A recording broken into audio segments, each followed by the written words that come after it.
ইসরায়েলের বিমান হামলার মুখে ফিলিস্তিনের গাজা উপত্যকার কোথাও আর নিরাপদ নয় বলে জানিয়েছেন বিশ্ব স্বাস্থ্য সংস্থার প্রধান টেড্রোস আধনম।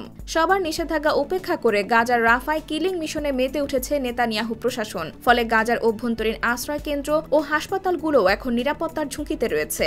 সম্প্রতি সামাজিক মাধ্যম এক্সের একটি পোস্টে বিশ্ব স্বাস্থ্য সংস্থার প্রধান বলেন, ইসরায়েলের অবরোধের কারণে উপত্যকাটিতে খাওয়ার পানি, জ্বালানি ও চিকিৎসা সরঞ্জামের তীব্র সংকট দেখা দিয়েছে।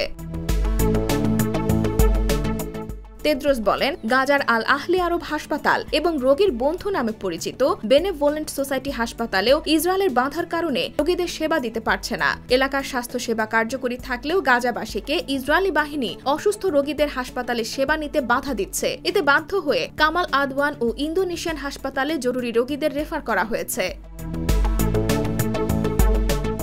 এই বিষয়ে গাজার স্বাস্থ্য মন্ত্রণালয় জানায়, 7 অক্টোবর দক্ষিণ ইসরায়েলে হামাসের হামলার প্রতিক্রিয়া শুরু করা পাল্টা হামলায় এখন পর্যন্ত 38,000-এরও বেশি ফিলিস্তিনি নিহত হয়েছে। এছাড়া আহত হয়েছেন আরও 87,000-এর বেশি মানুষ। হতাহতের মধ্যে অধিকাংশ নারী ও শিশু রয়েছেন। এছাড়া ইসরায়েলি কর্তৃপক্ষের মতে হামাসের ওই দিনের হামলায় 1200 ফিলিস্তিনি নিহত হন। এ সময় আরও প্রায় 250 জনকে জিম্মি করে গাজায় নিয়ে যাওয়া হয় বলে জানান তারা।